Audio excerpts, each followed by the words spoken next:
মায়ের কাছে গিয়ে বলতেছে, মা 11 মাস আমার খিদা কম, কিন্তু রোজার চাঁদ উঠলে খিদা বাড়ে কেন?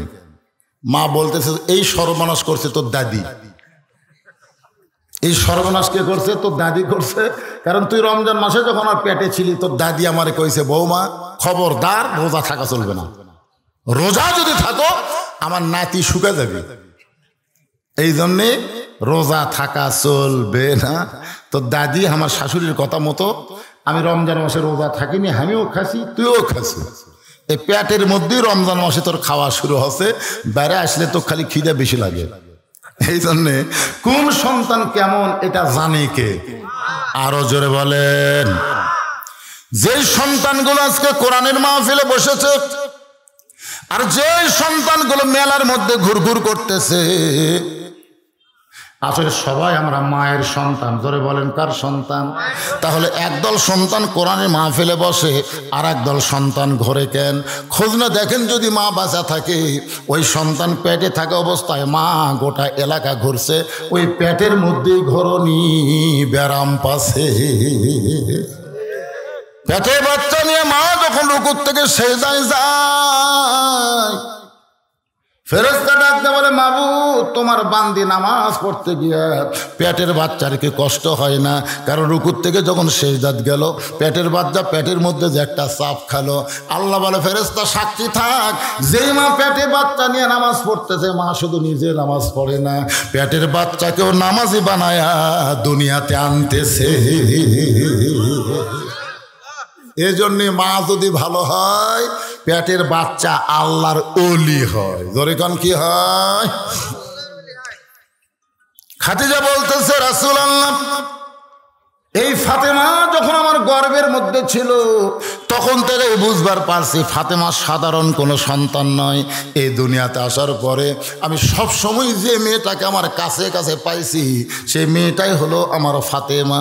আমি বহুদিন বলেছি, ফাতেমা বাহির থেকে একটু এই জিনিসটা নিয়ে আয়। ফাতেমা বলতেছে, বাবা মা আমি ভিতরে থাকতে পারবো, কিন্তু বাহিরে আমি যাইতে পারবো না। যত কাজ ভিতরে করতে বল আমি করবো মা, কিন্তু আমি ফাতেমাই জীবন থাকতে বাহিরে যাব না। এই জন্যে আমার মনে যাচ্ছে যে আপনি ফাতেমাকে 2 নম্বরে নাম কম, তারপরে আমার আরো মেয়ে আছে, কুলসুম আছে, রোকে আছে, ওরকে পরের নম্বরে দেন, কিন্তু 2 নম্বরে আমার সাথে সাথে থাকবে ফাতেমা। আল্লাহ নবী চোখের পানি বের করে কান্না শুরু করে দিলেন। খাদিজা বলতেছে, রাসূলুল্লাহ ফাতেমা 2 নম্বরে নাম বলতে বলি, আপনি না বলে কেন কাঁদতেছেন? রাসূল বলে, খাদিজা আপনার কথা মতো ফাতেমা জান্নাতি নয়, ফাতেমা জান্নাতি নয়। খাদিজা চমকে বলে, ফাতেমা যদি জান্নাতি না হয় তাহলে ফাতেমার খবর কি? রাসূল বললেন, খাদিজা রে, দুনিয়ার সমস্ত নারীর উপরে আল্লাহ আমার কলিজার টুকরা ফাতেমাকে স্থান দিয়েছে।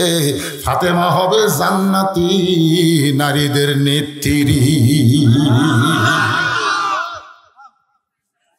খাদিজা বলছে, হুজুর কোন কি? তাহলে ফাতেমা আমার চাইতে উপর? আল্লাহ রাসূল বলেন, এটা আমি বলিনি পাগলি, এটা বলেছে আমার আল্লাহ। আমার আল্লাহ বলেছে, কারণ আমি নবী হলাম ঘোষণাকারী, আমি খালি ঘোষণা করবার পারি, কিন্তু দেওয়ার মালিককে। আস্তাইনু বিসসবরি ওয়াসসালাম ইন্নাল্লাহা মা'আস সাবিরিন। আল্লাহর কাছে যদি আমরা কিছু পাবার চাই, তাহলে 2টার মাধ্যমে চাওয়া লাগবে। একটা হলো ধৈর্য, আর একটা হলো নামাজ। এই 2টার মাধ্যমে আল্লাহর কাছে চাওয়া যাবে, অন্য কোনো মাধ্যমে আমার আল্লাহর কাছে চাওয়ার সুযোগ নাই। রাসূল বলেছেন, লা সালাতা লা ঈমান, যার নামাজ নাই তার কোনো ঈমান নাই। লা সালাতা লা দীনা, যার নামাজ নাই তার কোনো ধর্ম নাই। বাইনাল আবদি ওয়াল কুফরি তরকুস সালাত, বান্দার কাফেরের মধ্যে পৃথক করার জিনিসটা হলো নামাজ। যারা নামাজ পড়ে না, তারা যতই আল্লাহর কাছে কান্দুক, আল্লাহ তাদের দোয়া কবুল করবে না। খাদিজা বললেন, রাসূলুল্লাহ কোন আমলের কারণে, কোন আমলের কারণে আল্লাহ আমাকে বাদ দিয়ে ফাতেমাকে জান্নাতি নারীদের নেত্রী বানালো? যদি মেহেরবানি করে একটু বলেন। আল্লাহ রাসূল বলেন, খাদিজা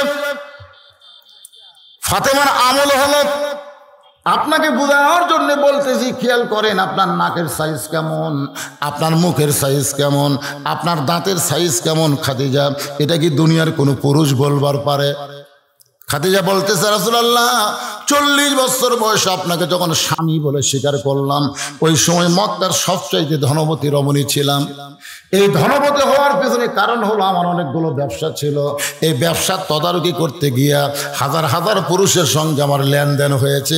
ওই পুরুষগুলো আমার নাকের সাইজ, মুখের সাইজ, গায়ের রং বলতে পারে। রাসূল বলে, খাদিজা রে, আপনি আমার বিবি হয়েছেন, এরপরও দুনিয়ার বহু পুরুষ মানুষ আপনাকে চেনে। কিন্তু এখন আপনি বলেন তো, ফাতেমার নাকের সাইজ, মুখের সাইজ, দাঁতের সাইজ কেমন, এটা দুনিয়ার কত পুরুষ বলবার পারে? খাদিজা কান্দের, ও নবী গো, আমি মা হয়ে বলতেছি, আমার ফাতেমা যখন জন্ম নিয়েছে,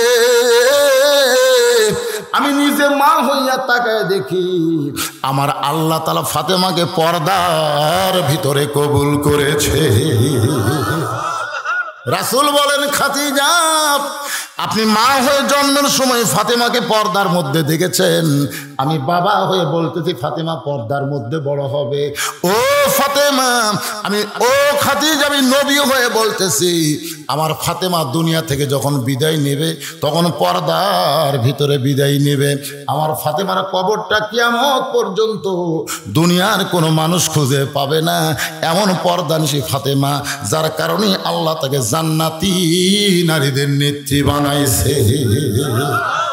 আমার মায়েরা যারা পর্দার অন্তর আছেন, একটু মনোযোগ দিয়ে শুনবেন। এখানে দুইটা বিষয় নিয়ে আলোচনা করব। এক নম্বর বিষয় হলো নামাজ, আর একটা বিষয় হলো ধৈর্য। এই দুইটা বিষয়ের মাধ্যমে আল্লাহর কাছে আমরা চাইতে পারবো। অন্য কোনো বিষয় আজকে এখানে আনার দরকার নাই। আজকে ধৈর্য আমাদের এত বেশি হয়ে গেছে, অন্যায় দেখার পরেও আমরা ধৈর্য ধারণ করি।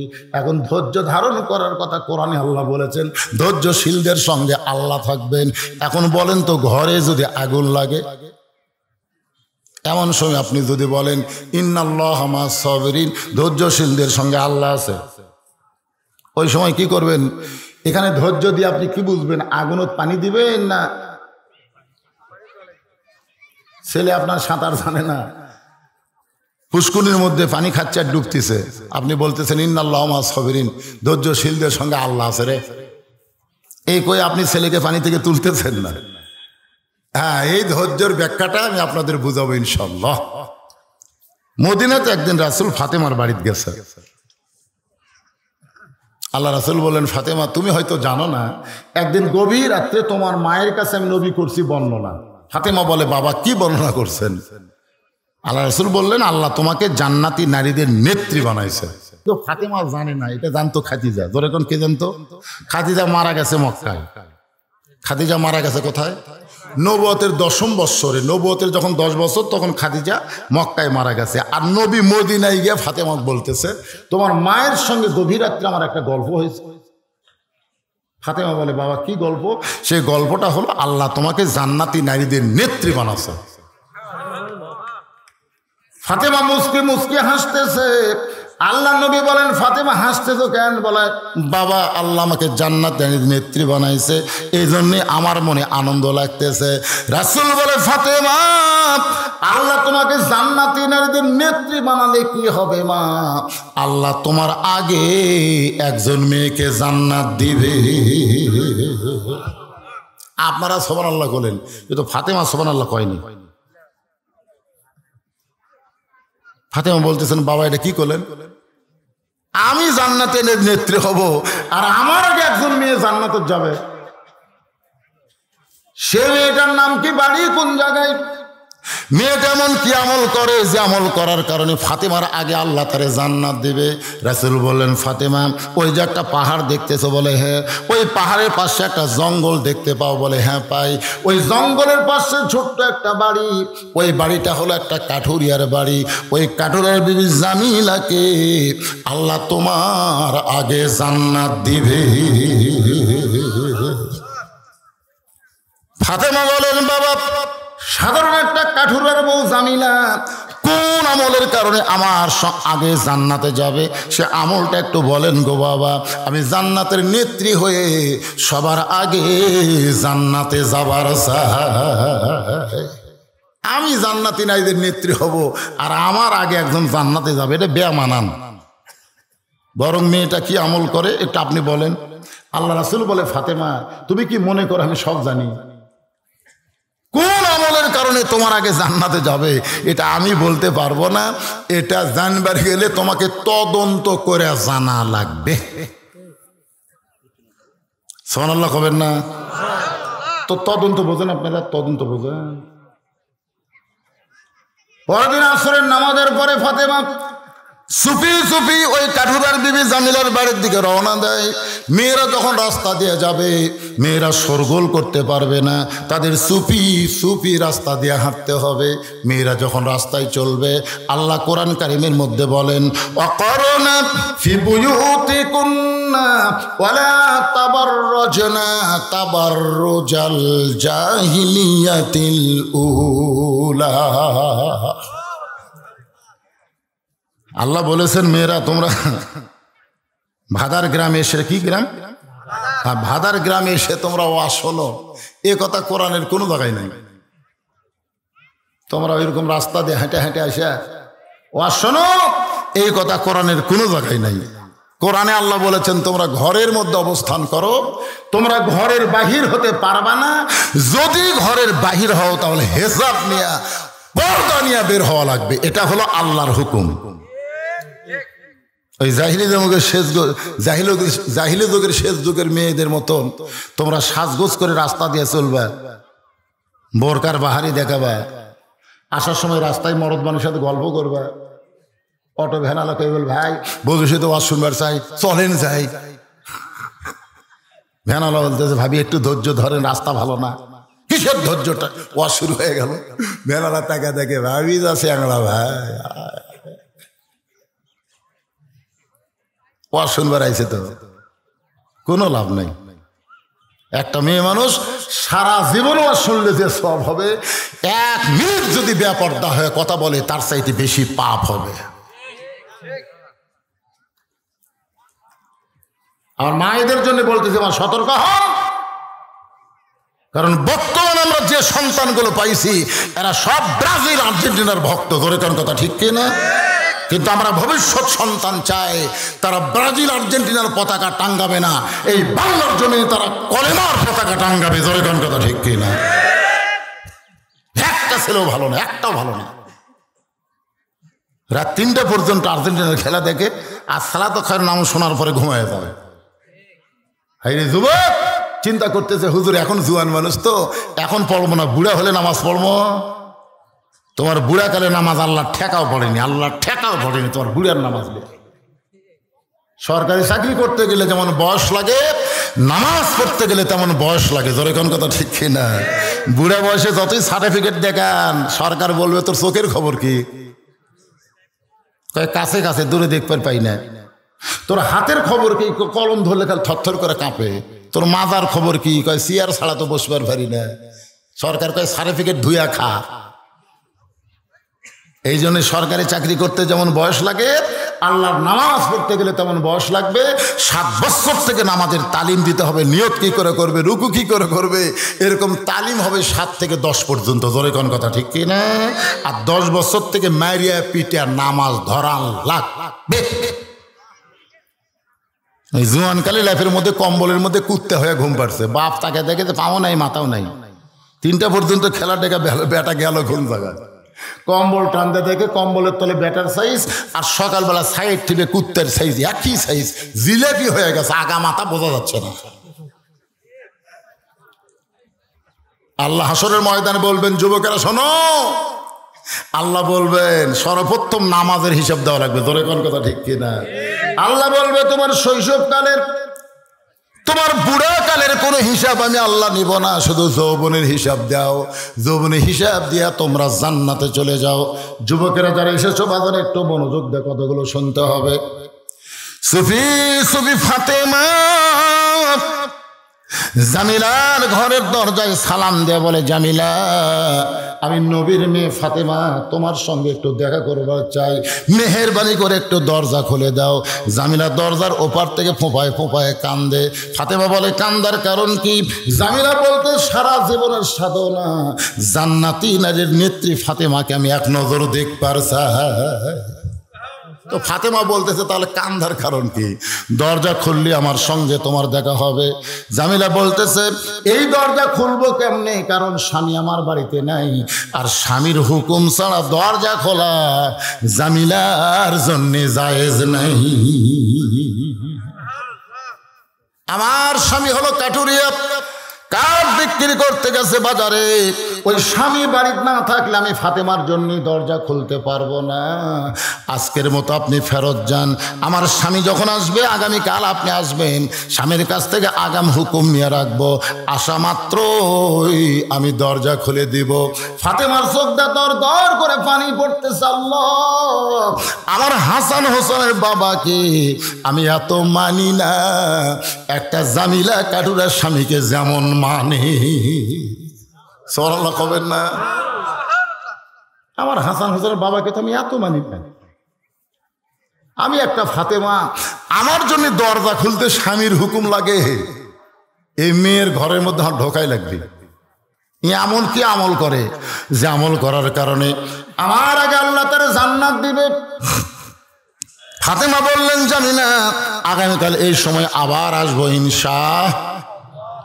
চলে গেলেন বাড়িতে।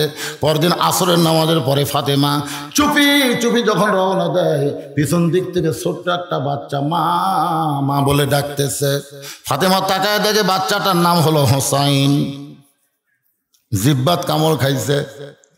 হাসান যদি মা মা বলে ডাকতো, হাসানকে বুঝাবার পারতো, কিন্তু হোসাইন যখন ডাকতেছে, এরে বুঝান যাবে না। আল্লাহ নবী বলেছেন, ফাতেমা, আমি দুনিয়া থেকে বিদায় নেওয়ার মাত্র 6 মাস পর্যন্ত তুই দুনিয়াতে থাকবে মা। ফাতেমা রে, শুনে নে, আমি নবী বিদায় নেওয়ার পরে আমার সমস্ত সাহাবী মিলে যে কষ্ট পাবে, তার চাইতে বেশি কষ্ট পাবে আমার হাসান হোসাইন। ফাতেমারে শোন, আমার সমস্ত সাহাবী মিলে আমি নবীকে যে ভালোবাসে, তার চাইতে হাসান হোসাইন তাদের নানাকে বেশি ভালোবাসে। মা, আমি দুনিয়া থেকে যাওয়ার 10টা বছর যদি তুই দুনিয়াতে থাকতে পারতি মা, তাহলে তুই হাসান হোসাইনকে আদর সোহাগ বেশি দিবার পারতি।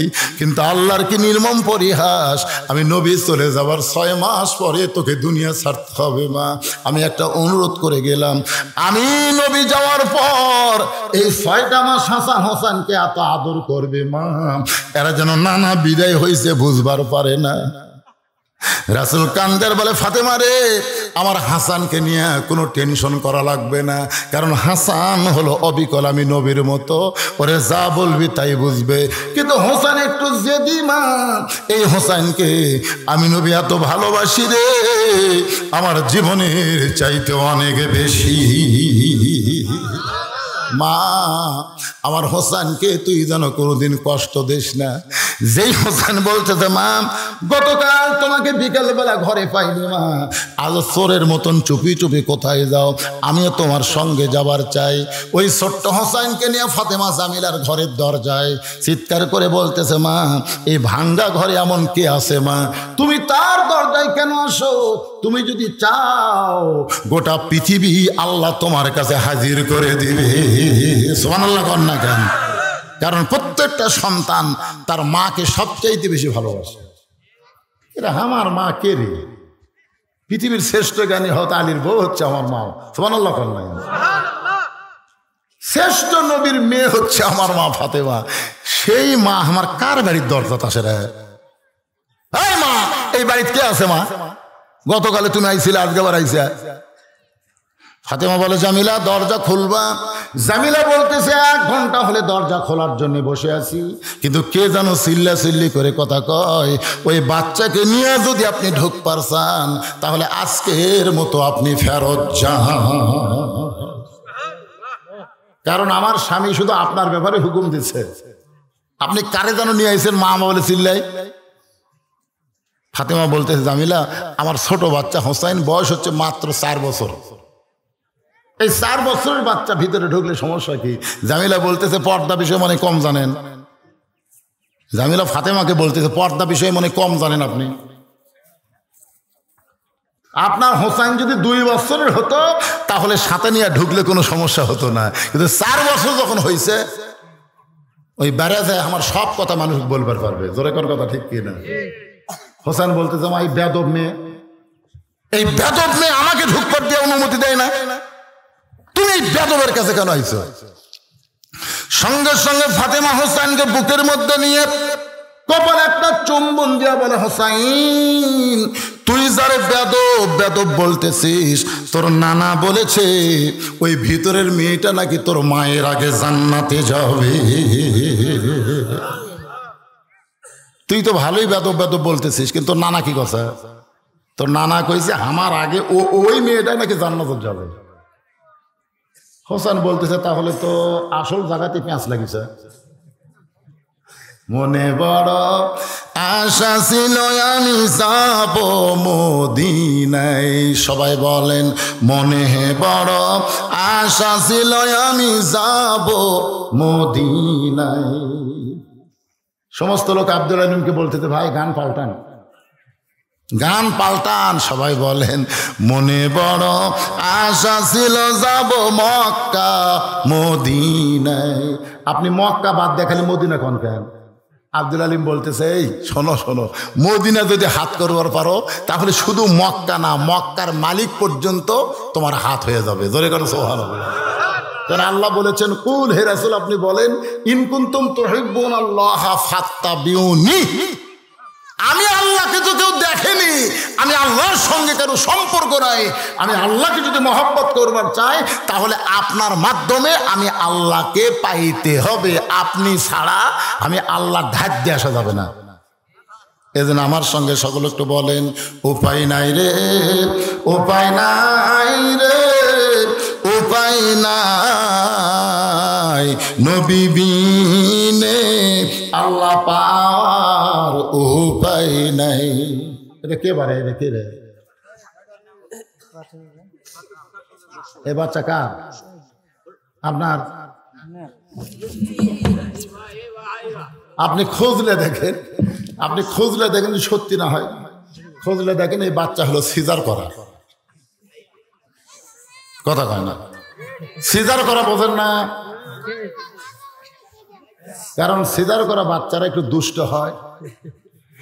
দুষ্ট হওয়ার পেছনে কারণ কি জানেন? ওরা জন্মের 2-3 দিন আগে ওদেরকে পেট কাটে বের করে, পেট কেটে বের করে দেখে ডাক্তার ঘুম পাড়তেছে, তো বাচ্চা যদি ঘুম পাড়ে কি অবস্থা আছে, অক্সিয়াতন করার জন্য এইরকম পাও ধরে ঘুরে, এই ঘুরে অক্সিয়াতন করে, তখন আর মাথাত লাগে ঝাঁকি, ওই ঝাঁকিত লাগে এরা চঞ্চল বেশি হয়।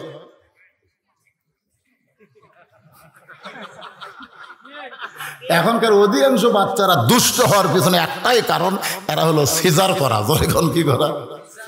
কারণ জন্মের আগেই এরকম দুনিয়াতে নিয়ে আসে, জন্ম হবে আর 3 দিন পর নর্মালে হবে, কিন্তু ডাক্তারের কাছে গেছে টাকা কামায় ধান্দাত বলতেছে কাত হয়ে আছে, বেকা হয়ে আছে, এটা তো ঠিক মতো বাড়াবি না, হাই রে টাকার লোভ ভাই। ডাক্তার তো ডাক্তার না, এখন কষাই হয়ে গেছে। জোরে কোন কথা ঠিক কিনা? অথচ আপনার খোঁজলে দেখবেন একটা ডাক্তারের বউ সিজার করেন, একটা ডাক্তার বউকে ডাক্তার সিজার করায় না। কারণ ডাক্তার জানে সিজার মায়ের জন্য মারাত্মক ক্ষতি, মারাত্মক ক্ষতি মায়ের জন্য। জানেন একটা ভালো মানুষের পেট কাটা বাচ্চা বার করে কি মনে করতেছেন? যে দিক দিয়ে বাচ্চা বার হবে সেটা আল্লাহ জানে কে জানে, কথা কথা জানে কে জানে না, সেই দিক দিয়ে বার করার চেষ্টা না করে অন্য দিক দিয়ে কাটিয়ে বার করতেছেন। তার মানে একটা ডাক্তারের বউ সিজার করে না, একটা মৌলবীর বাড়িতে মিলাদ হয় না। খোঁজলে দেখবেন কোন মৌলবীর মিলাদ হয়, কারণ মৌলবী জানে মিলাদ একটা ফাও জিনিস, খামাকা হওয়ার বাড়িতে পড়ে টাকা নষ্ট করবো করে মানুষের বাড়িতে মিলাদ পড়াবো আর খাবো। আপনি খোঁজলে দেখবেন একটা পীরের বউ মুরিদ হয় না, কারণ পীরের বউ জানে আমার পীর 1 নম্বর লুচ্চা, মাঝে মধ্যে মুরিদের বইয়ের দিকে চোখ মারে। এই জন্য যাই পীর ওর বইয়ের কাছে খোঁজলে দেখেন ওই মুরিদ হয়নি, কারণ জানে এই লুচ্চা মার্কা পীর রে। তাহলে কয় কথা কইলেন? 1 নম্বর হলো ডাক্তারের বইয়ের সিজার লাগে না, সিজার করে গেছে ধরো ওই, কিন্তু মাহফিলের সর্বনাশ করবি। এ বসিস না কে রে?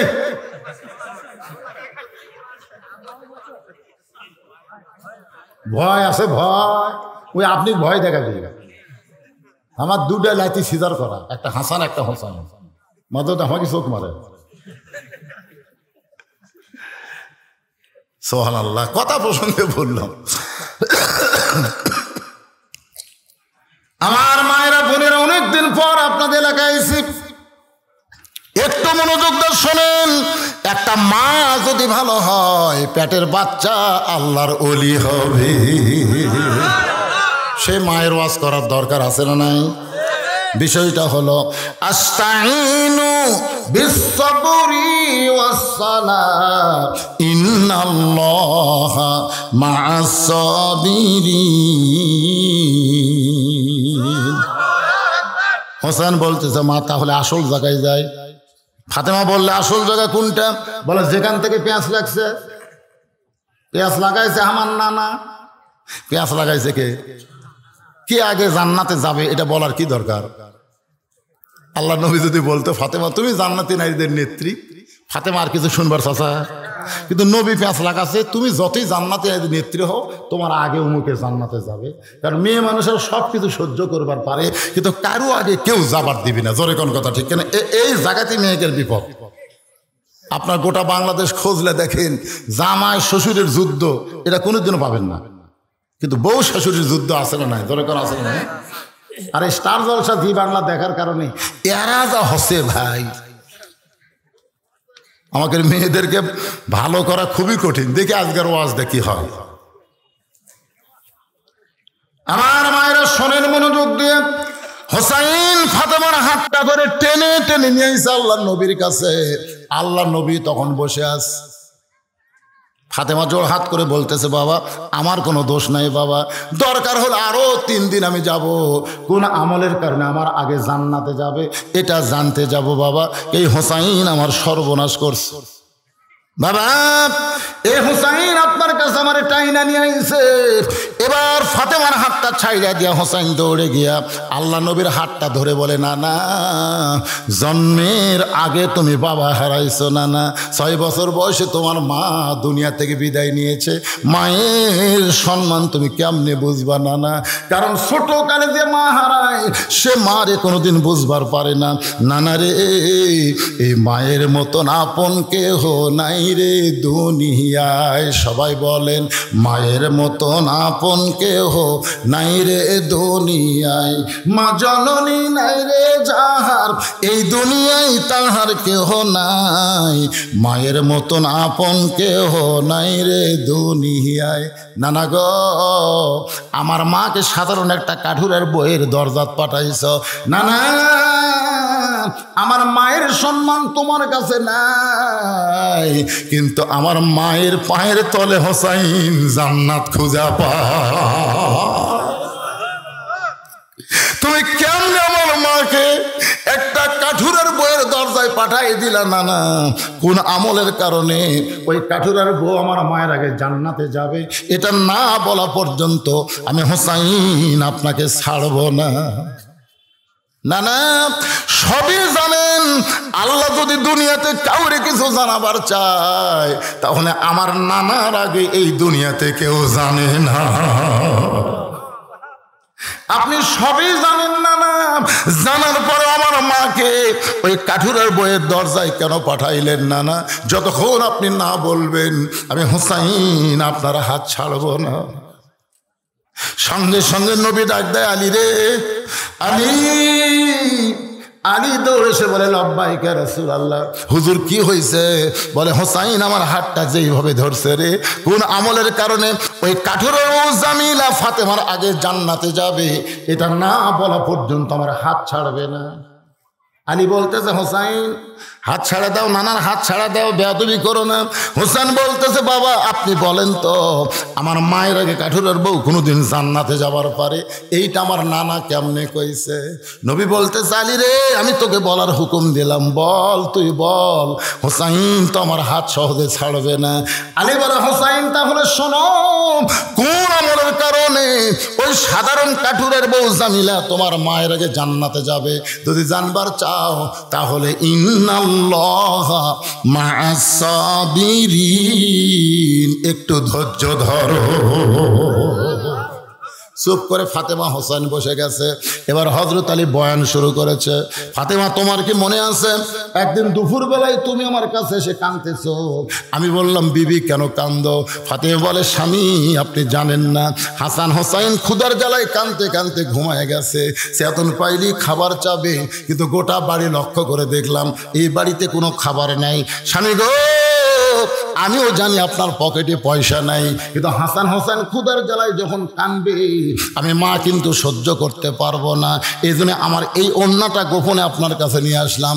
এই ওড়নাটা বিক্রি করে যে টাকা হবে সেই টাকা দিয়ে বাজার থেকে একটু খাবার নিয়ে আসেন। আলী বলে, ফাতেমা তোমার ওড়নাটা নিয়ে বাজারে গেলাম বিক্রি করব, কিন্তু ওড়নাটা ভয়ে পকেটের মধ্যে ঢুকায় রাখলাম। পকেট থেকে বের করে খরিদ্দারকে দিব, আর খরিদ্দার যদি বলে কার ওড়না, আমি যদি বলি আমার বউ ফাতেমার ওড়না, তাহলে খরিদ্দার মনে মনে চিন্তা করবে স্বামী যখন বইয়ের কিছু বেচা খায় ওই স্বামী তো দুর্বল হয়ে গেছে। আলী বলে, ফাতেমা আমি জ্ঞানী হওয়ার কারণে তোমার ওড়না পকেটের মধ্যে নিয়ে বাজারে ঘুরতেছি, কার কাছে বিক্রি করব খরিদ্দার খুঁজে পাইলাম না। এমন সময় খরিদ্দার বলে, আলী ভাই আপনি মনে হয় কিছু বিক্রি করবেন। আলী চমকে বলে, আমি কি বিক্রি করব তুমি কেমনে জানো? আমি তাকায় দিকে খরিদ্দার একটা ব্যাগ আমার সামনে মেলে ধরলো। আমি পকেট থেকে ওড়না বের করে ব্যাগের মধ্যে দিলাম। সঙ্গে সঙ্গে খরিদ্দার আমাকে 6টা দিরহাম দিল। আমি 6টা দিরহাম নিয়ে বাজারে খাবার দোকানে গেলাম। দোকানদারকে বললাম, ভাই এই 6টা দিরহামের যেই খাবার হবে তাড়াতাড়ি আমাকে প্যাকেট করে দাও।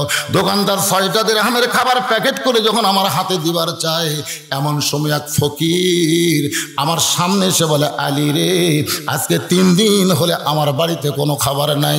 আলী যদি পারো আল্লাহর হস্তে আমাকে একটু দান করো।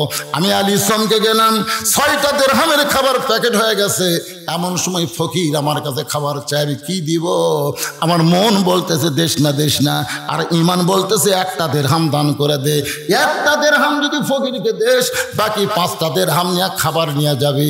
আলী বলে, ফাতেমা আমি 6টা যখন ফকিরকে দিবার চাই, এমন সময় আল্লাহর কোরআন বলতেছে, ওমা তুনফিকু মিন শাইইন ফি সাবিলিল্লাহি ওয়াফা ইলাইকুম ওয়া আনতুম লা তুযলামুন।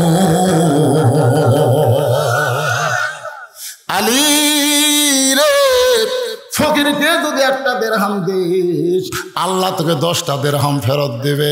ফকিরকে 2টা দিরহাম দিলে আল্লাহ তোকে 20টা দিরহাম দিবে। আলী রে, ওই ফকিরকে যদি 6টা দিরহাম দাও আল্লাহ তোমাকে দুনিয়াতে 60 দিরহাম দিয়ে দিবে।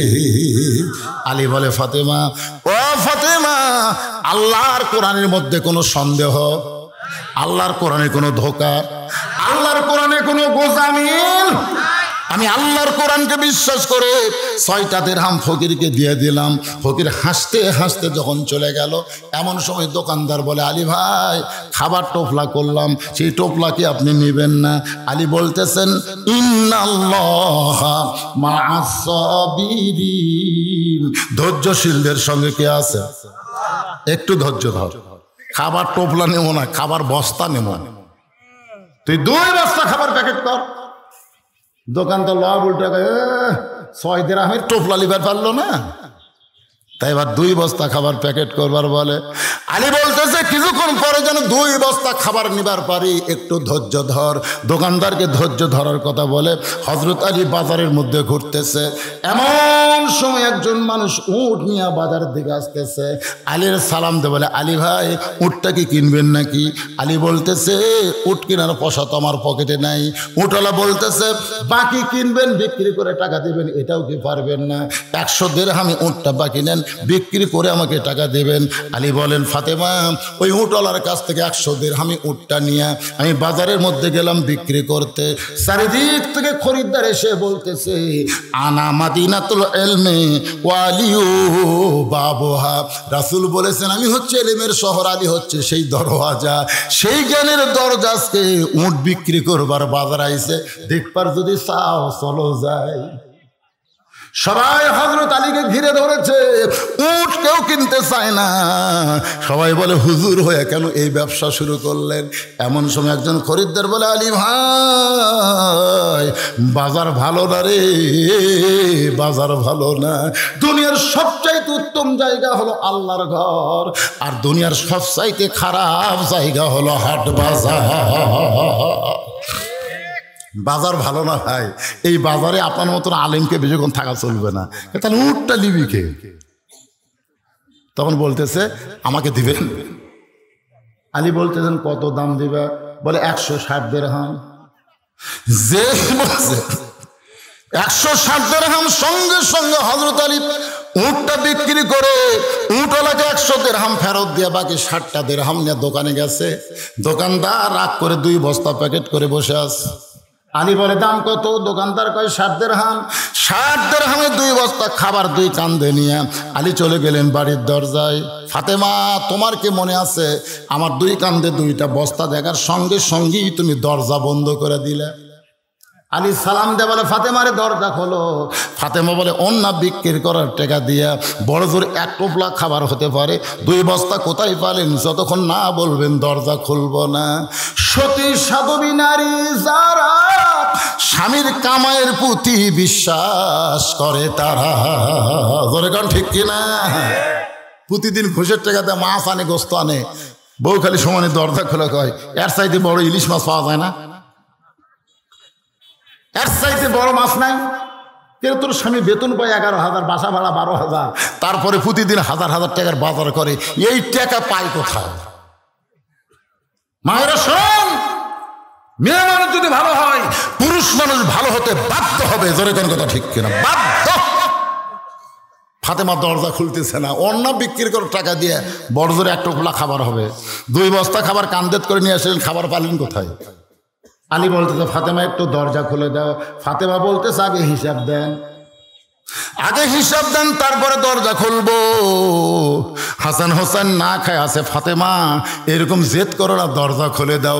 ফাতেমা বলতেছে হালাল কামাই একটা খেজুর খাও, হারাম কামা দিয়া কর্মা পোলা খাইলে হবে না।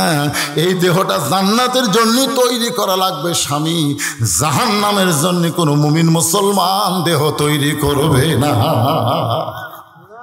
যে দেহের মধ্যে হারাম ঢুকছে, শোনেন আমি আপনি যতই নামাজ পড়ি এই দেহ জান্নাত যাবে না।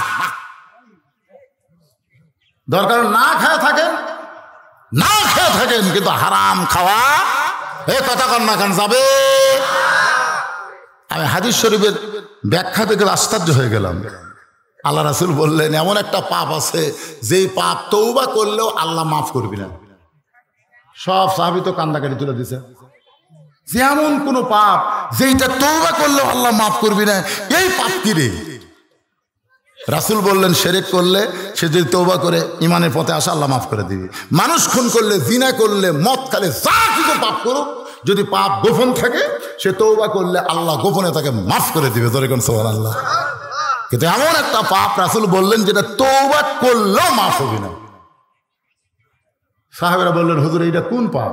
আল্লাহ রাসূল বললেন যারা সুদ খায়, যারা সুদ খায় এরা তওবা করলেও আল্লাহ মাফ করবে না। কেন নাউজুবিল্লাহ, জোরে কর না একেবারে। যারা সুদ দেয়, যারা সুদ দেয় তাদেরকে আল্লাহ তওবা করলে মাফ করবে, কিন্তু যারা খায় এই শালাকের মাফ নেই। সাহাবারা বললেন হুজুর তাদেরকে গতি কি? আল্লাহ রাসূল বললেন যাদের থেকে এরা সুদের টাকা লিছে তাদের বাড়ির যায় সুদের টাকা ফেরত দিয়ে তাদের পাও ধরে মাফ চাওয়া লাগবে। তারা যদি মাফ দেয় তারপরে আল্লাহ তওবা কবুল করবে। এখন আপনাকে এই ভাদার এলাকায় কারা কারা সুদ খায়?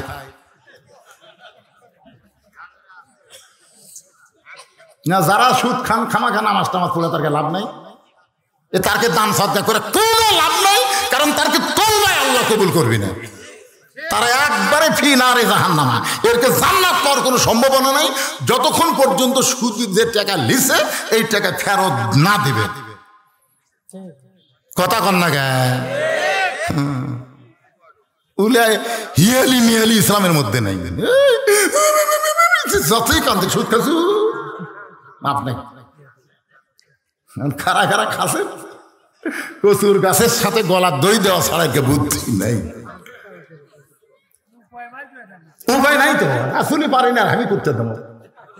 উপায় একটাই আছে, যাদের কাছে সুদ দিয়েছেন তার কয় টাকা লিখেন হিসাব করে করে তার হোক ফেরত দেন। যদি হিসাব মতো দিবার না পারেন তার থেকে মাপ নেন। ভাই রে ভাই ভাই, এই বৈশীদের ওয়াজের আগে আমি তো সমানে খাইছি রে, কিন্তু আজকে ওয়াজ যা শুনবো আমার তো জান্নাত নাই, মাপ দে ভাই, মাপ দে ভাই। আর যদি মরিয়া যায় ওর নামে ওই টাকা দান করেন, যত টাকা সুদ নিয়েছেন ওই টাকা ওর নামে দান করেন। কি মনে কষ্ট নিচ্ছেন? ঘড়ি দেখে লাভ নাই, এখন বাঁচতেছে 4:45, দরকার হলে 4:30 আমরা আসর পড়বো, অসুবিধা আছে?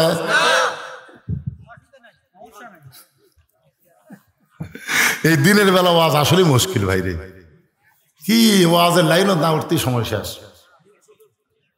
যখন ট্রেজে আইছি তখন 1:15, তাই না?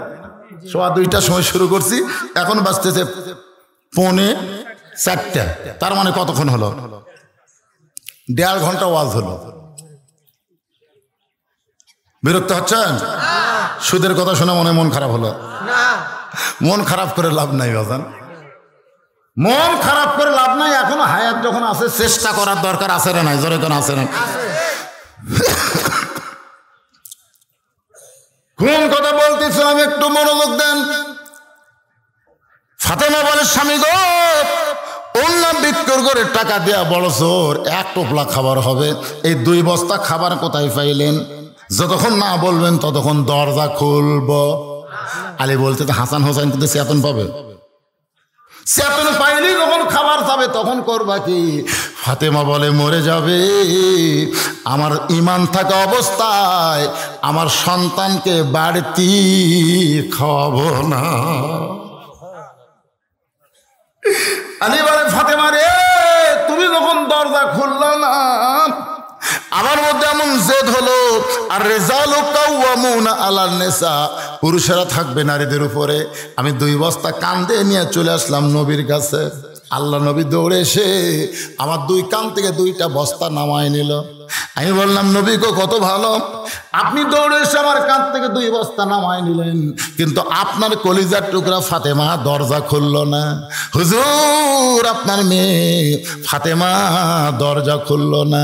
রাসূল বলে, আলী রে, ফাতেমা যদি দরজা খুলতো তুমি কি আমার কাছে আসতে? আলী বলে, না হুজুর, আপনার কাছে আসতাম না। আল্লাহ রাসূল বলে, আলী, ফাতেমা দরজা খুললে তুমি কেমনে জানতে কোন খরিদ্দার তোমার কাছ থেকে অন্না কিনেছে? তুমি কি বলতে পারবে আলী কে তোমার কাছে ভিক্ষা চাইলো? আলী রে, তুমি কি জানো কে তোমার কাছে উট বিক্রি করলো? আলী, তুমি কি বলতে পারবা কোন খরিদ্দার এসে তোমার কাছ থেকে উট কিনলো? আলী বলতেছে, ইয়া রাসূলুল্লাহ, আমি তো কিছুই জানি না। আল্লাহ নবী বলে, আলী, তুমি জানো না বলে ফাতেমা দরজা খোলে নাই, আমার কাছে পাঠাইছে, আমি এইগুলা তোমাকে জানাবার চাই। লিল্লাহি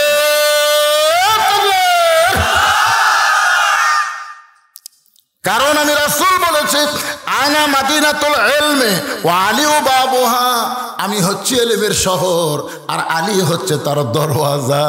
যে খরিদ্দার তোমার কাছ থেকে অন্না কিনলো, তুমি যদি না জানো আলী, তাহলে তুমি দরজা কেমনে হবা? কোন ফকির তোমার কাছে ভিক্ষা চাইলো, তুমি যদি না জানো, তাহলে ইলমের দরজা তুমি কেমনে হবা? তুমি যদি না জানো কে উট বিক্রি করলো আর কোন খরিদ্দার উট কিনলো। আলী বলে, হুজুর, আপনি বলেন, আমি জানবার চাই।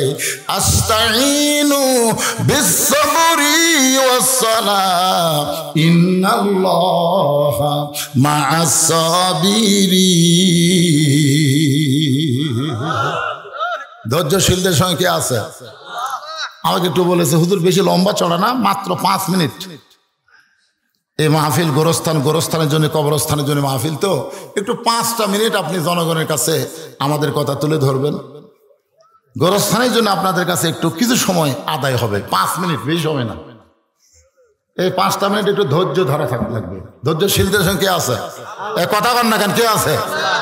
যদি এখন লাভ দেওয়া ওঠেন, তাহলে শয়তান বলবে, হুজুর যতই ওয়াজ করেন আর আমার দলের লোক, আপনি যতই বসে থাকবার করেন থাকবি না তো। কারণ যখনই টাকা চাবেন, টাকা চাওয়াই মানে হলো আখেরাতের কামাই। জোরে কর সুবহানাল্লাহ। আপনি যে টাকা দান করবেন, এটা কি দুনিয়া না আখেরাত? কথা করে কি দুনিয়া আখেরাত? আর আখেরাতের কাজ করতে শয়তান দিবে না। এই জন্য আপনাদেরকে ব্যাগ লে যাবে, রুমাল নিয়ে যাবে, কে রে এই মাহফিল কমিটির লোক কোথায় রাই? হ্যাঁ, ব্যাগ লে ঢোকো বাবা, জিনিস যা পারবেন খালি হাতে ফেরত দেবেন না। কিঞ্চিত হলো আপনার দিবেন, কিন্তু ব্যাগটাকে খালি দিবেন না, কিঞ্চিত হলো দান করবেন। 10, 20, 50, 100 টাকা যে যা পারবেন আল্লাহর রাস্তায় দান করবেন। আর বিজ্ঞাপনে যারা বিশেষ অতিথি, আমন্ত্রিত অতিথি, প্রধান অতিথি তো আসে নাই, যে সমস্ত বিশেষ অতিথি আছেন, আমন্ত্রিত অতিথি আছেন, তারা ব্যাগের মধ্যে না, তারা একটু আমার হাতত দেন, যদি তারা আশা থাকে। আইসে নাকি? আমার মায়েদের জন্য তো আজকে ওয়াজ বেশি হচ্ছে, ঠিক না? আজকে মায়েরা আপনাকে চাইতে বেশি দান করবে ইনশাআল্লাহ। দেখবেন এই মেয়েদের দান আর পুরুষের দান 2 জায়গায় ভিন্ন হবে, সব ব্যাগ যেন একত্র না হয়। দেখি আজকে কে জিতে, প্রধানমন্ত্রী মেয়েরা কেন হলো? এতগুলো মরদ মানুষ বেঁচে থাকতে এটা দেখার দরকার আছে না নাই? আজকে যদি মেয়েদের বেশি দান আসে, বোঝা যাবে ওরা প্রধানমন্ত্রী হয়ে ঠিকই করছে। আর যদি পুরুষেরা টাকা বেশি দেন, তাহলে মনে করব আগামীতে মরদ মানুষ হয়তো প্রধানমন্ত্রী হবার পারে। কথা ঠিক না? এজন্য সকলে মন খোলা দেন তো, দেখি আজকের টাকা কার বেশি হয়। আপনারা জিতেন না, মেয়েরা যে পকেটে হাত দেন, পকেটে টাকা নাই, টাকা তো অবস্থায় ব্যাগকে ফেরত দেন না বাবা, ব্যাগকে ফেরত দেন না, এটা জান্নাতে ব্যাগ বাজান, সবাই দেন। আরে মঞ্চের উপর যারা আছেন ভাই জান, আপনাকে দেন, মোটামুটি দেন, দেন ভাই। ডানের থেকে শুরু করবো, এটা একটা কথা হলো, ডানে বক্তা বসে আছে, এটার থেকে গোরস্থানের অবস্থাটা কি? গোরস্থান কি খবর?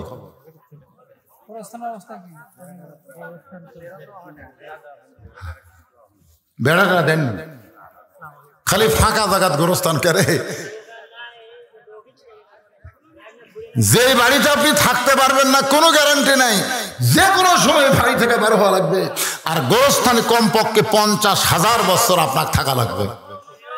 সে গোরস্থানে কুত্তা ঢুকুক, শিয়াল ঢুকুক, আমরা চাই একটা প্রাচীর দরকার নেই ভাই। প্রাচীর থাকবে, গেট থাকবে গোরস্থানে। এই জন্য প্রাচীর নির্মাণ, গোরস্থানের গেট নির্মাণের জন্য আল্লাহর রাস্তায় আপনার একটু মোটামুটি দেন। আলহামদুলিল্লাহ। কে শুয়ে আছে? আপনার শ্বশুর। আহারে, শ্বশুরের কথা মনে করে বড় পুকুরে থেকে মজনু 500 টাকা দান করেছে, আল্লাহ তার দান কবুল করেন। কত আছে এখানে? লিল্লাহে তাকবীর। আজকের মাহফিলের সম্মানিত সভাপতি সাহেব আলহাজ মোহাম্মদ হানিফউদ্দিন 5000 টাকা নগদে করছে দান, আল্লাহ তার দানকে কবুল কর, আল্লাহুম্মা আমিন। গোলাম মোস্তফা বড় পুকুরিয়া, কেন বড় পুকুরের লোকেরা ভালোই দান করতেছে মাশাআল্লাহ। হাজার হাজার বড় পুকুরের লোক আছে, সবাই দান করেন। আল্লাহ 500 টাকা গোলাম মোস্তফা দান করেছে, আল্লাহ কবুল করেন। আর একজন 500 টাকা দান করছে দাদা দাদির জন্য। দাদা দাদি বাপ মা যাদের কবরে একজনও যেন ওঠেন না, শয়তান যেন তুলবার না পারে। যাই উঠবেন বিশ্বাস করবেন আপনি নিজে ওঠেন নাই, শয়তান আপনার শাহরগে একটা টিভি মারছে আর আপনি লাভ দিয়ে উঠছেন, ওটার চিন্তা করেন না। ব্যাগের মধ্যে আপনি বসে থাকা দেন, যদি 500, 1000, 2000 দেন তাহলে উঠে আসে আপনি দেন। এছাড়া সাইড মারার চিন্তা করেন না। অল্প সময়ের মধ্যে বাকি আলোচনাটুকু শেষ করবো ইনশাআল্লাহ। এ ভাই নি দিছে রে ভাই, আপনি দেন ভাই, আপনি দেন ভাই। দিছেন তোমার হাত দিয়ে দিলে হয় না? কি বিপদ রে, কোন ভাবে কখন দিল রে? মোবারক হাজির নাতি ছোট বাচ্চা আরহাম, মোবারক হাজির নাতি আরহাম, লিল্লাহে তাকবীর, আল্লাহু আকবার। মোবারক হাজির নাতি আরহাম 1000 ইট জোরে কোন মারহাবা মাশাআল্লাহ। এই তো কবরস্থান ঘেরার একটা ব্যবস্থা হয়ে গেল। আল্লাহর একজন বান্দা 500 টাকা দান করে গেল। কে দিল রে? নাম কয়নি। বাবলু 500 টাকা দান করছে। আল্লাহ বাবলুর দানকে আল্লাহ আপনি কবুল করুন, আল্লাহুম্মা আমিন। সোহরাব হোসেন নান্দুরা থেকে 500 টাকা দান করছে, আল্লাহ সোহরাবের দানকে আল্লাহ আপনি কবুল করেন। আল্লাহ নেক নিয়ত নেক আশা করে আল্লাহুম্মা আমিন। কবুল করো, কবুল করো আমাদের কামনা। দানকারীকে দিবেন জান্নাত, আল্লাহ নিরাশ করবেন না।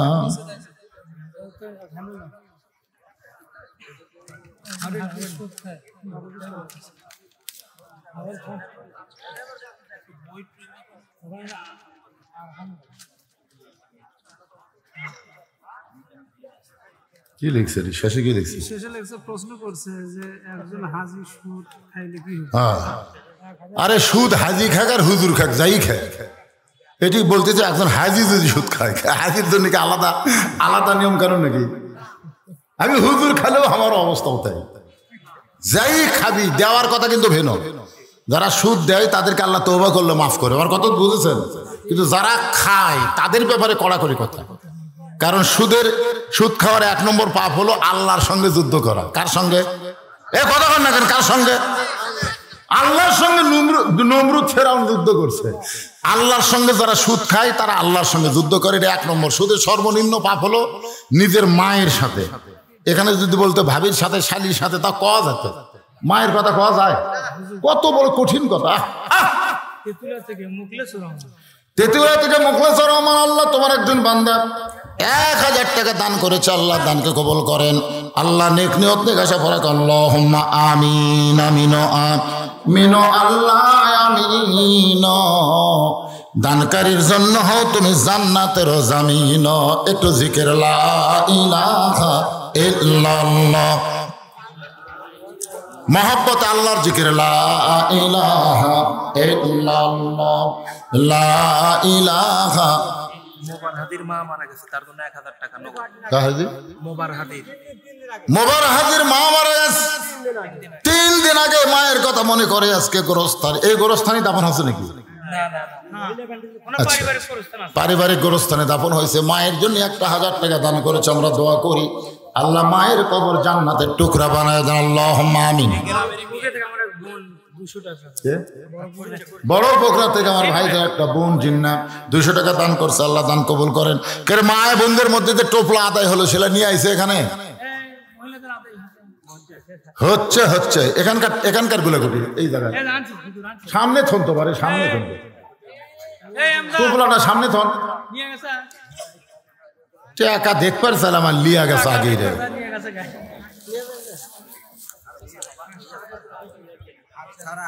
আচ্ছা ঠিক আছে,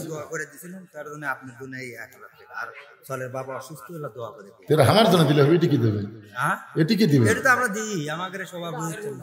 আচ্ছা ঠিক আছে, আমি গত বছর দোয়া করে দিয়েছিলাম মাসে, গত বছর না, করোনার আগে হবে। কি নাম রাখছে? আচ্ছা ঠিক আছে, আল্লাহ হায়াতে তাইবা দান করুক। সকলে বলে আল্লাহুম্মা আমিন, জোরে বলে আল্লাহুম্মা আমিন। আসেন এখন আলোচনা শুরু করবো। আদায় যা হয়েছে হয়েছে, আবার রাতে মাহফিল হবে, আদায় হবে ইনশাল্লাহ ইনশাল্লাহ। একটু জিকির করে যারা দাঁড়াইছেন বসেন, সবাই বসেন, কেউ যায়নি, সবাই বসে আছে। লা ইলাহা ইল্লাল্লাহ লা ইলাহা ইল্লাল্লাহ লা ইলাহা ইল্লাল্লাহ লা ইলাহা ইল্লাল্লাহ লা ইলাহা লা ইলাহা ইল্লাল্লাহ মুহাম্মাদুর রাসূলুল্লাহ। আলহাজ জিল্লুর রহমান 500 টাকা দান করছে। আর দানের কথা বলা যাবে, দুটো একসাথে হবে না তো, ওয়াজ আদায় দুটোকে একসাথে হয়। আমি কিছু সময় দিয়েছিলাম আপনাকে দেওয়ার জন্য, দিবেন। গোরস্থান এটা আমাদের শেষ বাসস্থান। একটা গানের মধ্যে আছে গোরস্থানের একটু মাটি বায়না করে রাখ। আর একটা গজলের মধ্যে আছে কিন্তু যেদিন ডাক পড়িবে, সবাই বলেন কিন্তু যেদিন ডাক পড়িবে, কবর মাঝে যাইতে জোগাড় কিছু করছো বন্ধু তার মাঝে বিছাইতে। সবাই বলেন ডানে কবর বামে কবর নিচে কবর আছে যে, ওপর দিকে চাইয়া দেখো বাঁশের ছাউনি দিছে কে। সবাই বলেন এমন আযাব দিবে রে ভাই, এমন আযাব দিবে রে ভাই কবরের ওই মাটিতে, গলা ফেটে রক্ত ঝরবে চিৎকারের ওই চোটেতে। দুনিয়াতে কষ্ট হলে মা মা বলে ডাক দিলে মা দৌড়ে আসে, বাবা ডাক দিলে বাবা দৌড়ে আসে। অন্ধকার কবরে যদি আমার আযাব দেয়, কেউ নাই রে কবরে, কেউ নাই আমার আল্লাহ ছাড়া। ওই আল্লাহর সঙ্গে সম্পর্ক করে আমাদেরকে কবরের ঘরে যাইতে হবে। আল্লাহ বলেছেন বান্দা কোনো চিন্তা করিস না রে, কোনো চিন্তা করিস না। কবরে যদি নামাজ নিয়ে আসতে পারিস, মুনকির নাকির যখন প্রশ্ন করবে মান রব্বুকা, তোর রবকে, তখন যিনি শুয়ে আছে যাকে প্রশ্ন করেছে সে কিন্তু কথাই বলবে না। নামাজ তার পক্ষ থেকে বলবে রে মুনকির নাকির, কাকে রব সম্পর্কে প্রশ্ন করতেছ? নামাজের নিয়ত করার পরে আলহামদুলিল্লাহ রব্বিল আলামিন বলে রবকে স্বীকার করেছে। রুকুতে গিয়া সুবহান রব্বিল আযীম যে ব্যক্তি বলেছে, সে জায়গায় রব্বিল আলা বলে রবের স্বীকার করেছে রে মুনকির নাকির, তাকে রব সম্পর্কে কেন প্রশ্ন করলে?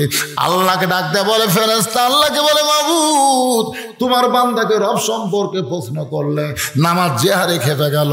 আল্লাহ বলে যার নামাজ কবরে নিয়ে আইছে তার রবের উত্তর নামাজের মাধ্যমে হয়ে গেছে। 2 নম্বর প্রশ্ন করবে আমার দিনুকা, তোমার দিন কি, তোমার ধর্ম কি? কেবলমাত্র মুসলমান তারাই উত্তর দিবার পারবে। যে দিন ইসলামের জন্যে জেলে গেছে, দিন ইসলামের জন্যে দিন কায়েমের জন্য রিমান্ডে নিছে, ফাঁসির মঞ্চে চলে গেছে, ইসলামে আন্দোলন করার কারণে বাড়িতে থাকতে পারে নাই, চোর ডাকাতকে পুলিশ খোঁজে না, আল্লাহর দল যারা করে তাদেরকে খোঁজে। জোরে কোন কথা ঠিক খেয়ে না? ইসলামে আন্দোলন বলবে রে মুনকির নাকির, যেই ব্যক্তি দিনকে গালেব করার জন্য, বাংলার জমিনে দিনকে প্রসার করার জন্য এত কাজ করলো, কষ্ট করলো, তাকে আবার দিন সম্পর্কে কেন প্রশ্ন করতেছিস? মুনকির নাকির বলে আল্লাহ দিন সম্পর্কে প্রশ্ন করলে ইসলামে আন্দোলন যে খাবে খেপছে আল্লাহ। আল্লাহ বলে বান্দারে মুনকির নাকির শোন, যে বান্দা ইসলামে আন্দোলন করে, কোরআনের দল করে কবরের মধ্যে আইছে, তার 2 নম্বর প্রশ্নর উত্তর হয়ে গেছে। যখন প্রশ্ন করবে অমান নবীকে, তোমার নবীকে, নবী দূর থেকে দৌড়ে এসে বলবে রে মুনকির নাকির, কাকে নবী সম্পর্কে প্রশ্ন করতেছ? আমার টুপি আমার দাড়ি সুন্নত রাখার কারণে বাংলার জমিনে তাকে জঙ্গি জিএমবি বলেছে, তেলতেলা প্যান্ট শার্টওয়ালাকে র্যাব বাহিনী কোনোদিন চেক করেনি রে, আমার টুপিওয়ালা জুব্বাওয়ালাকে, আমার দাড়িওয়ালাকে বাংলার জমিনে চেক করেছে। মুনকির নাকির, আমাকে নবী বলে স্বীকার আগে আমার এই দাড়িওয়ালা টুপিওয়ালা উম্মতকে আমি উম্মত বলে স্বীকার করে নিলাম। আল্লাহর বান্দারা, গোরস্থানের মাহফিল ভাই, কবরের পথেও জোগাড় করে আমরা যেন কবরে যাওয়ার পারি, আল্লাহ সেই তৌফিক যেন আমাদেরকে দান করে দেয়। তোরে কারণ আমিন। রাসূল বলেন আলী রে, যে খরিদ্দার তোমার কাছ থেকে ওন্না কিনেছে ওইটা দুনিয়ার কোনো মানুষ না রে, আল্লাহ একজন ফেরেশতাকে মানুষ করে পাঠায় দিয়েছে। যারে ফেরেশতা যা আমার পর্দা নিচে ফাতেমার ওন্না দুনিয়ার কোনো মানুষ কিনতে পারবে না, আমি আল্লাহ তাআলা কিনে জান্নাতের মধ্যে রাইখা দিব। নবী বলেন আলী, ওই ফাতেমার ওন্নাটা এখন জান্নাতের মধ্যে আল্লাহ রাইখা দিছে। আলী রে, যে ফকির তোর কাছে ভিক্ষা চাইছে ওটা ফকির নয় রে আলী, ওইটা হলো ফেরেশতা। তুমি আলী তোমার সন্তানকে বেশি ভালোবাসো না আল্লাহর কোরআনকে বেশি ভালোবাসো? এই পরীক্ষায় তুমি গোল্ডেন A+ পেয়ে গেছো। তুমি যখন পরীক্ষায় গোল্ডেন A+ পাইছো আলী, ওই টাকা ফকির নিয়ে যখন আল্লাহকে দেয়, আল্লাহ বলে ও ফকির ফেরেশতা হইয়া ফাতেমা যে উটের পিঠে চড়ে জান্নাতে যাবে, সে উটটা বিক্রি কর। নবী বলে আলী উটটা বিক্রি করছে 100 দিরহামে বাকি, আবার ওই ফেরেশতাকে আল্লাহ খরিদ্দার বানায় 160 দিরহাম ফেরত দিল। 100 দিরহাম নিয়ে তুমি 60টা দিরহাম পাইলে। তুমি আল্লাহর কোরআনকে ধোকা নাই, সন্দেহ নাই, গোজামিল নাই বিশ্বাস করার কারণে দুনিয়াতে 6 দিরহামের পুরস্কার আল্লাহ তোমাকে 60 দিরহাম দিয়ে দিছে। ফাতেমা বলতেছে এই ওয়াজ করতেছেন দানের, আমি শুনবার চাচ্ছি আমার আগে কাঠুরে বউ জান্নাতত কেমনে যাবে? আলী বলতেছে ফাতেমা তুমি যখন জান্নাতে যাবে, জান্নাতি নারীদের নেত্রী হওয়ার কারণে আল্লাহ তোমাকে একটা উট বাহন হিসাবে দিয়া দিবে। সুবহানাল্লাহ কর না কেন? তুমি যখন উটের পিঠে চড়ে জান্নাতে যাবার শুরু করবা, কিছু দূর যাওয়ার পরে উটটা আর জান্নাতের দিকে যাবে না, উটটা হামানিয়া খাড়া হয়ে যাবে। ফেরেশতা বলবে আল্লাহ তোমার জান্নাতি নারীদের নেত্রী ফাতেমা উটের পরে জান্নাতে যায়, কিন্তু উটটা যে জান্নাতের দিকে যায় না, আল্লাহ এখন কি করব? আল্লাহ বলে ফেরেশতা উটটা যদি যাবার না চাই তাহলে টানে টানে নিয়ে যাওয়া লাগবে। ফেরেশতা বলে আল্লাহ কি ধরে টানবে? উটের তো টানার মতন কিছুই নাই, আল্লাহ তখন বলবে ফেরেশতা রে আমার ফাতেমার ওন্না কিনি আমি জান্নাতের মধ্যে রাইখা দিয়েছি, ওই ওন্নাটা উটের গলায় বেঁধে দাও। আলী বলে ফাতেমা তোমার ওন্নাটা উটের গলায় বেঁধে দেওয়ার পরে ওন্নার একটা অংশ নিচের দিকে ঝুলতে থাকবে। ফেরেশতা বলে আল্লাহ এখন কে টাইনা নিয়ে যাবে উটকে? আল্লাহ তখন ডাক দিবেন জামিলা রে কোথায় তুমি কাঠুরার বউ? তোমার স্বামী সব সময় আমার কাছে বলতো আল্লাহ আমি একটা কাঠুরিয়া আমার বউর আমি কিছুই দিবার পারিনি আল্লাহ, আমার সেই বউটা ফাতেমাই ছিল তার জন্য দরজা খোলেনি আমার হুকুম না থাকার কারণে। যে বউটা খাতুনে জান্নাত ফাতেমার জন্য স্বামীর হুকুম না পাইলে দরজা খোলে না। আল্লাহ গো আমার বউটারে তুমি সবার আগে জান্নাত দিও। আলী বলে ফাতেমা রে তুমি জান্নাতি নারীদের নেত্রী হবে এতে আমি খুশি রে ফাতেমা, কিন্তু সবার আগে জান্নাতে যাবে এই দোয়া আমি স্বামী হইয়া কোনোদিন করিনি। কিন্তু জামিলার স্বামী দোয়া করার কারণে বইয়ের ব্যাপারে স্বামী দোয়া করলে আল্লাহ ফেরত দেয় না। আল্লাহ কবুল করার কারণে জামিলাকে বলবে কোথায় রে যা যা উটের নিচে ফাতেমার ওন্না যে ঝুলতেছে ওই ওন্নাটা টেনে টেনে আমার ফাতেমাকে জান্নাতে নিয়ে যা। আলী বলে ফাতেমা তুই উটের পিঠে থেকে মনে করবা আমি জান্নাতি নারীদের নেত্রী উটের পিঠে চড়ে জান্নাতে যাচ্ছি, কিন্তু আল্লাহর নিয়ত হলো তোমার পা উটের পিঠ থেকে জান্নাতে পড়ার আগে ওই জামিলার পা জান্নাতে চলে যাবে। সঙ্গে সঙ্গে ফাতেমা কান্দে। আলী বলে ফাতেমা কিসের আফসোস এমন করে কাঁদতেছো? তুমি সবার আগে জান্নাতে যাওয়ার পারোনি বলে কাঁদতেছো? ফাতেমা বলে স্বামী গো এই কান্না হলো দুনিয়ার ওই সকল মেয়েদের জন্যে। মেয়েরা রে শোনো জামিলার মতন স্বামী ভক্ত হবে, স্বামীর হুকুম ছাড়া কিছুই করবা না রে। আর ফাতেমার মতন পর্দানিশী যারা হবার পারবা তারা জামিলা ফাতেমার সঙ্গে জান্নাতে যাওয়া।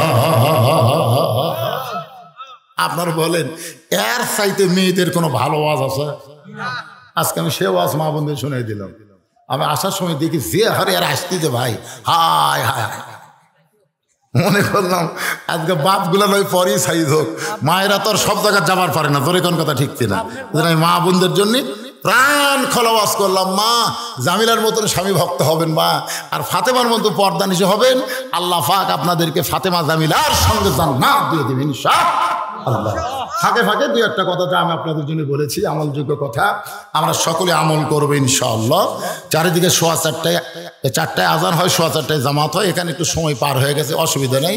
আমরা এখন ইস্তেগফার পড়ে মোনাজাত করবো, রাতে আবার মাহফিল হবে ইসালে সওয়াব। তবারক কিন্তু এখন দিবে না, তবারক দিবে রাত্রিবেলায়। আপনার সবাই আসবেন ইনশাআল্লাহ। সভাপতি সাহেব 1000 টাকা নগদ, 3000 টাকা বাকি, তাহলে কত হলো? আরে 1000 দিলে 5000 হয়, একটা মানানসই নাই। আল্লাহুম্মা সাল্লি আলা সাইয়্যিদিনা শাফিঈনা নাবিয়িনা মাওলানা মুহাম্মদ ওয়া আলা আলিহি ওয়া সাহবিহি ওয়া বারাকা সাল্লিম। আল্লাহুম্মা আমিন। আল্লাহুম্মা আনতাস সালাম ওয়া মিনকাস সালাম তাবারাকতা ইয়া যাল জালালি ওয়াল ইকরাম। আয় আল্লাহ তাআলা দিনের বেলায় তোমার বান্দা বান্দিরা দুনিয়ার সমস্ত কাজ কাম ফেলে দিয়া আল্লাহ তোমার কোরআন হাদিসের মহব্বত কলিজায় নিয়া এই জান্নাতের বাগানে বসে বসে ঘন্টার পর ঘন্টা আলোচনা শুনলো। মেহেরবানি করে আজকের মাহফিল আমাদের সকলের হেদায়েতের জন্য, নাজাতের জন্য, জান্নাতের জন্য কবুল করো। এই মাহফিলের শুরু থেকে শেষ পর্যন্ত যত আলোচনা হলো এর মধ্যে যদি ত্রুটি হয় ভুল হয় মাফ করে দিও। এর যা হাদিয়া মঞ্জুর করো মাবুদ, নবীজির রওজা মুবারকে কবুল করে নিও। তামাম নিয়ম আসহাবে কেরাম, তাবিনে কেরাম, তাবিনে কেরাম, তামাম পৃথিবীর মাটির নিচে যত মুমিন মুমিনা শুয়ে আছে আল্লাহ সকলে আরো ফরে হাদিয়া কবুল করো। মাবুদ গো আমরা যারা হাত তুলেছি আমাদের জনম দুঃখনী মা,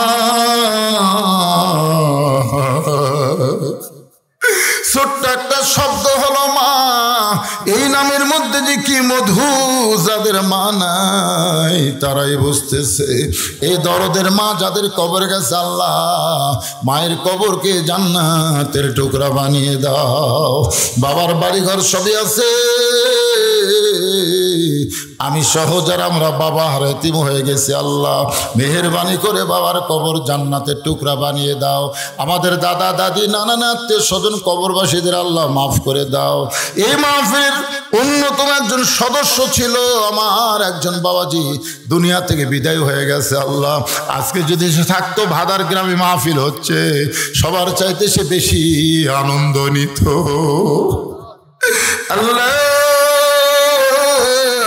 গোরস্থানে যত মুর্দা শুয়ে আছে ও মাবুদ সব কবরকে জান্নাতের টুকরা বানিয়ে দাও যারা কষ্ট করে মেহনত করে হাজার হাজার টাকা খরচ করে জান্নাতের বাগান লাগাইছে আল্লাহ এই গ্রামের সকলকে এই জান্নাতি কবুল করে নাও আমার মা বোনদের পর্দা নিশে কবুল করো নগদে বাকিতে দান করেছে দান করবে আল্লাহ সকলের দানগুলোকে জান্নাতের বিনিময়ে কবুল করে নাও মাজলুম আলেমদেরকে তুমি হেফাজত করো যে সমস্ত আলেমদেরকে আল্লাহ বিনা দোষে বছরের পর বছর শাস্তি দেওয়া হচ্ছে ও মাবুদ ভালো মানুষ জেলখানায় গেলে তার জনপ্রিয়তা বেড়ে যায় আর খারাপ মানুষ জেলখানায় গেলে দুনিয়ার মানুষ তাকে ভুলে যায় আজকে যাদের আলেমদেরকে জেলখানায় রাখা হয়েছে কোনো মানুষ তাদের ভুলে নাই বরং দিন দিন তাদের প্রতি মানুষের মহব্বত বাড়তেছে এই মাজলুম আলেমদের জন্যে তোমার দরবারে বলি আলেমদেরকে আল্লাহ তুমি হেফাজত করো কোরআনের বন্দি পাখিগুলোকে আবার কোরআনের ময়দানে তুমি ফেরায়া দাও আল্লাহ আমি গুনাহগার বলে দোয়া ফেরাই দিও না আল্লাহ যার দুই হাত পছন্দ করো সে দুই হাতের ওসিলায় গোটা মাহফিলকে আল্লাহ তুমি কবুল করো মাগরিবের পর থেকে আবার রাতের মাহফিল শুরু হবে আল্লাহ তোমার বান্দা বান্দিদের সে রাতের মাহফিল অংশগ্রহণ করার তৌফিক দিয়ে দাও আমার অত্যন্ত মহব্বতের মানুষ গোলাম হোসেন আলোচনা করবে আল্লাহ তার মুখে নূর দিয়ে দাও কোরআনের সুন্দর আলোচনা করার তৌফিক দাও গোটা বাংলাদেশে গোলাম হোসেনকে কোরআনের ফাঁকি হিসাবে আল্লাহ তুমি কবুল করে নাও সুবহান রাব্বিকা রাব্বিল ইজ্জাতি আম্মা ইয়াসিফুন ওয়া সালামুন আলাল মুরসালিন walhamdulillahi rabbil alamin wajal akhir kalimatuna indal maut la ilaha illallah muhammadur rasulullah